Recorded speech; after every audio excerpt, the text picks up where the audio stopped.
pigs gone wild. Researchers found that Texas has the worst feral hog problem in the entire country. Wild hogs cause a lot of destruction, and researchers estimate around $2.5 billion in agricultural damage each year. They still have to lay bait, set large silo traps, and hire helicopter shooters to cover vast stretches of land inaccessible by road. No magic solution exempts them from this fight. But there's a quiet difference at play here. An ecological link that, when weighed against everything else, is completely absent in Texas. And that's exactly what's about to be revealed. The creature we mentioned at the start of the video is the dingo. It's Australia's largest land-dwelling carnivorous mammal, and across most of its habitat, it holds the position of apex predator, the top of the food chain, a place where no other species poses a threat back to it. This position is exactly what makes the dingo one of nature's most effective ecological regulators, helping control kangaroo populations, as well as invasive species like wild boars and feral rabbits. The way dingoes hunt wild boars doesn't match how humans typically picture a hunt. The dingo is an opportunistic predator. It always favors the easiest, most available prey within reach. In areas with plenty of kangaroos and wild boars, dingoes usually choose to hunt those two species rather than risk attacking livestock, which tends to be more heavily protected by humans. Their preferred targets are piglets and juveniles, young individuals not yet strong enough to fight back. A fully grown wild boar, especially a male with sharp tusks, is a dangerous opponent even for a lone dingo. Because of this, dingoes typically hunt alone or in pairs when targeting smaller prey, but will band together into packs, anywhere from 2 to 12 individuals, when taking down prey too large for a single animal to handle. Most hunts happen at dawn, dusk, or in the dead of night, when both dingoes and their prey are most active. The footage shown at the start of the video is vivid evidence of exactly this. It was recorded and released by the Australian Wildlife Conservancy, one of Australia's leading conservation organizations, in a remote area near the Gulf of Carpentaria, Northern Territory. According to the organization itself, this was the first time such behavior had ever been captured on film this clearly, a lone dingo trailing an entire group of wild boars across open grassland, undeterred by the overwhelming numbers against it. It didn't go after the largest or the nearest boar, but instead patiently isolated the smallest one in the group, the weakest target, and ultimately brought it down successfully, with no human intervention whatsoever. But what truly matters here isn't that single hunting moment. It's the mechanism operating behind it every night across the entire Australian continent. Dingoes don't eliminate at wild boars the way humans do. There's no campaign to wipe out entire sounders, no percentage quota to hit each year. Instead, they continuously suppress the survival rate of piglets, precisely the link that determines the terrifying reproductive rate discussed earlier. Every piglet a dingo catches is one individual that will never reach adulthood, never reproduce, never contribute to that 85% annual growth rate.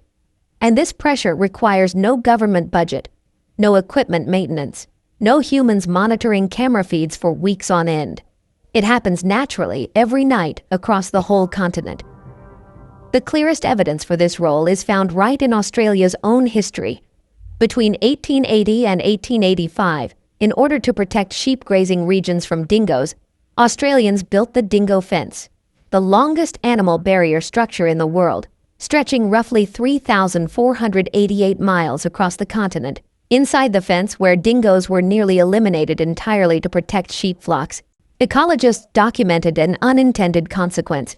Feral cats and foxes, two other introduced predator species, exploded in number, no longer kept in check or driven off by dingoes.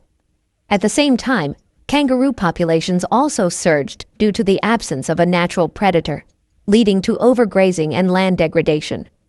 By contrast, in areas outside the fence, where dingoes remained part of the ecosystem, feral cats, foxes, and kangaroos were all kept at a far more balanced level. In other words, Australians themselves, through an unintended experiment spanning more than a century, ended up proving something no piece of Texas technology ever could. The role of a native apex predator cannot be replaced by human guns, electronic traps, or thermal scopes. At this point, a natural question comes to mind. If dingoes are this effective, why doesn't Texas simply bring them over? The answer is Doing so is far more dangerous than it appears on the surface. First, the dingo itself is an introduced species. It's believed to have arrived in Australia somewhere between 3,000 and 4,000 years ago, possibly even earlier according to some recent genetic evidence. And global ecological history has proven time and again, moving a species from one place to an entirely different continent, no matter how good the intentions, can turn a solution into a brand new disaster. The classic example is the cane toad, introduced to Australia to control beetles damaging sugarcane crops, but which ended up becoming the very invasive species that devastated Australia's ecosystems for decades. Second, and perhaps the biggest obstacle, dingoes don't just hunt wild boars, they also hunt sheep, goats, and young calves. This is precisely why Australians had to build a fence over 3,400 miles long back in the 19th century, not to keep wild boars out, but to protect sheep flocks from the very animal being praised in this video. Texas is one of the states with the largest cattle, sheep, and goat industries in the country. Bringing dingoes in would mean trading one problem for another, potentially an even costlier one. Third is the legal barrier. U.S. federal law on importing exotic wildlife into the country is already extremely strict, especially after many costly lessons from other invasive species that were once introduced legally or illegally, only to spiral out of control in the wild. And finally, there's a deeper ecological issue. Dingoes took thousands of years to adapt to Australia's specific climate, terrain, and prey. There's no guarantee that, placed into a completely different ecosystem like Texas, with different climate, vegetation, and prey behavior, they would act the same way we just witnessed in that footage. So what's the real solution for Texas? Perhaps it doesn't lie in simply copying an animal wholesale from somewhere else.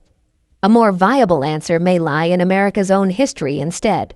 The question of a controlled restoration of the native predators that once existed here, like gray wolves or mountain lions, a path that comes with just as much controversy of its own.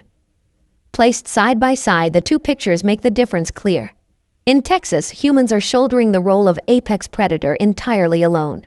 Thermal cameras, phone-controlled traps, helicopters, professional hunters, all of it costly, all of it requiring constant human operation, and all of it combined has only ever managed to hold wild boars back, never to defeat them. In Australia, farmers also have to fight with nearly identical tools, traps, bait, helicopter hunting. Damage still runs into the hundreds of millions of Australian dollars every year. There's no magic at work here either. But there's one extra layer of defense that costs humans nothing to maintain. A native predator quietly doing its job every night, with no orders and no budget. To be clear, so there's no misunderstanding, the dingo isn't a magic fix for all of Australia's problems. The country still suffers heavy losses to wild boars every year. And the dingo itself faces threats from humans too. Due to conflict with the livestock industry, it's still hunted, trapped, and poisoned in many areas, just like the wild boars are. So what's the real lesson here? It isn't bring dingoes to Texas. The lesson runs deeper than that. In any ecosystem, a native predator, one that evolved alongside that land over thousands of years, always plays a role that no technology, no matter how advanced, can ever fully replace. When humans remove a link from the food chain, the cost doesn't disappear.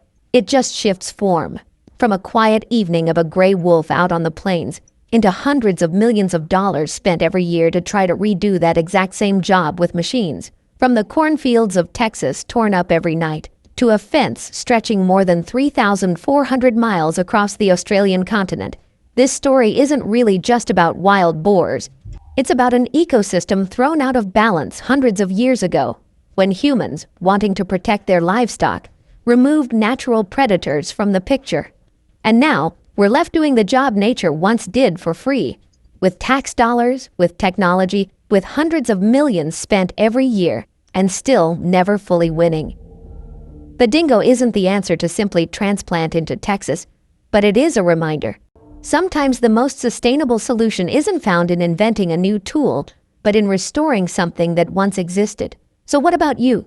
If you were the one making the decision, would you keep pouring money into technology every year, or take the risk of restoring a natural predator lost long ago? Leave your thoughts in the comments. Thanks so much for watching until the end. If you liked the video, please hit like and subscribe to World Enigma. It really helps me keep making more content like this. See you in the next one.